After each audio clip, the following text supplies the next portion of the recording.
Assalamualaikum warahmatullahi wabarakatuh. My name is Rio Rizky Ramadan with NPM 1911040466.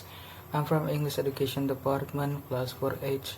So in this occasion, I'm gonna tell you short explanation about our class materials in subject Foundation of Translation. There are 7 materials, so I divided it into 7 chapters. Without further ado, let's start it. Chapter 1, Introduction and Definition of Translation.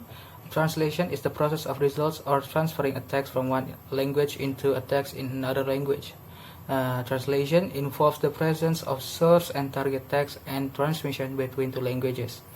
Translation is a complicated task during which the meaning of the source language text should be conveyed to the target language readers.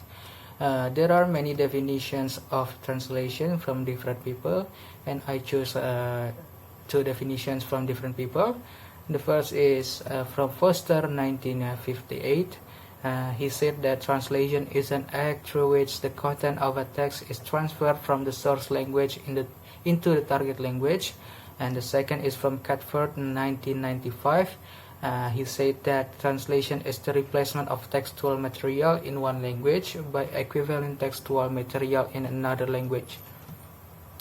So we move to the also there are some characteristics of good translation like accurate, natural, and communicative.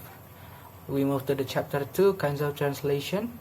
There are some kinds of translation that have their own characteristics and forms.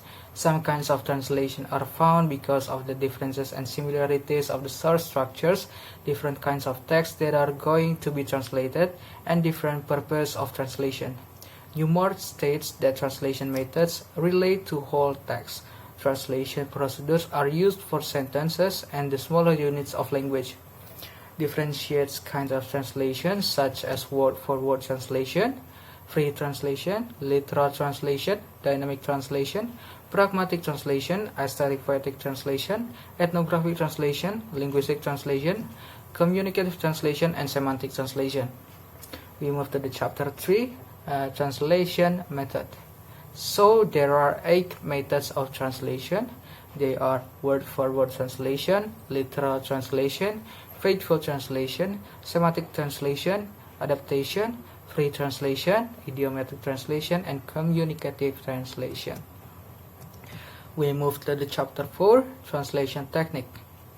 Translation technique is the way used to transfer messages from the source language into the target language, applied at the level of words, phrases, clauses, or sentences.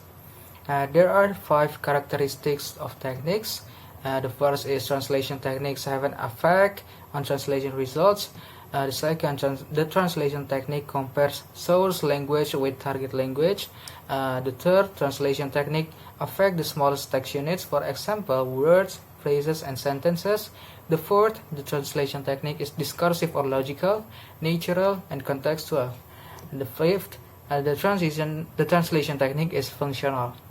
Also, there are 2 types of translation technique. They are direct technique and indirect technique. Direct technique consists of borrowing, calque, and literal technique.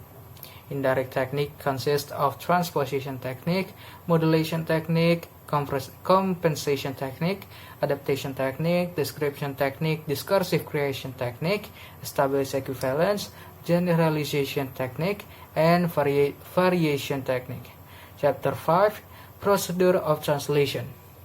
Translation procedure is the activity stage to complete translation. The difference between method and procedure lies in the units its application. There are 5 procedures of translation. The first, transposition, premodulation, naturalization, contextual conditioning, and footnote conditioning. Chapter 6, the assessment of translation quality.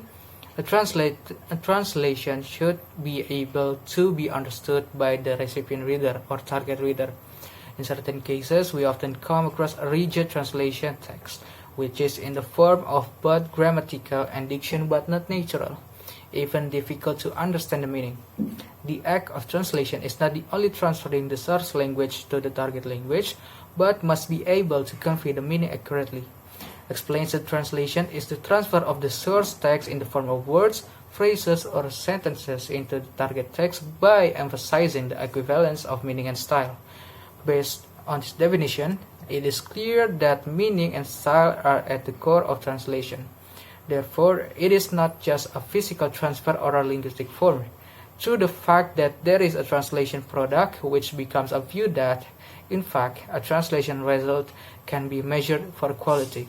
There are some type of the assessment of translation quality. There are accuracy tests, readability tests, naturalness tests, comprehension testing, consistency check, back translation, class technique, knowledge stage, and performance tests. So we have come to the last chapter, the problematic of translation. Translation isn't a natural process, so any languages that need to be translated should be undertaken by experienced translators who know both the source and targeted languages well.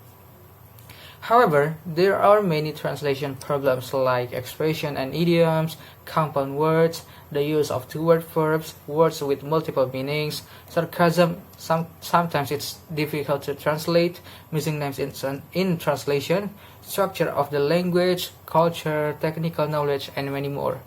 In the end, the translator has to strike a deal with the client when translating text, which is loaded with word combinations that aren't easy to translate.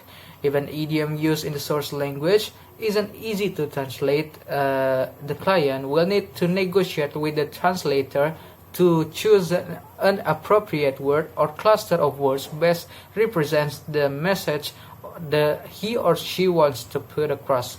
So that's all my explanation about our class material in subject foundation of translation. I'm sorry if there are many mistakes from me. Once again, wassalamualaikum warahmatullahi wabarakatuh.